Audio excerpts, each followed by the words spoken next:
واحد بيقول لي أنا جاي لي offer في شركة تانية بضعف المرتب، فإيه رأيك أروح والّا ما أروحش؟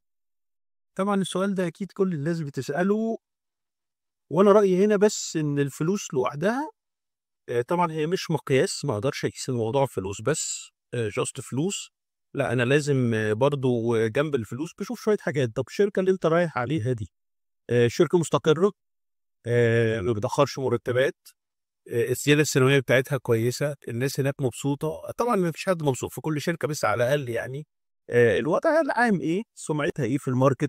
هي مش فكرة ضعف المرتب، ما أنت ممكن تروح تاخد ضعف المرتب ده شهر والّا شهرين وبعد كده الشركة دي تقفل، فالفكرة كلها الفرق بينها وبين شركتك إيه؟ هل هي فعلًا شركة مستقرة، الculture بتاعها كويس، رايحة لحتة الgrowth مش شركة مجرد بس بت يعني بتدفع دلوقتي وبعد كده شهرين 3 وتلاقيهم مش عارفين يدفعوا مرتبات ومشاريعهم عطلانة، سمعتهم إيه في الmarket؟ يعني مشاريعهم أخبارها إيه؟ شغالة، واقفة، خصوصًا إن الوضع دلوقتي مش أحسن حاجة في الشركات بسبب الinflation وبسبب زيادة الأسعار. فالفكرة كلّها إن أنت النهارده يا رب ييجي لك triple المرتب، بس أهم حاجة المكان اللي أنت رايح عليه تأكد إنه مكان كويس، المدير اللي أنت قعدت عملت معاه interview حسيته راجل سَوِي والّا حسيته راجل ممكن يعقّدك في عيشتك يخلّيك تكره تروح الشغل الصبح.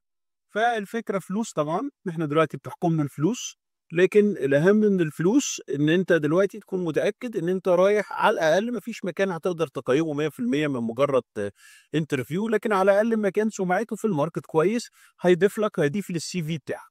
لو عايز تسأل أي سؤال ابعت لي في الكومنتات قُل لي عايز تسأل على إيه.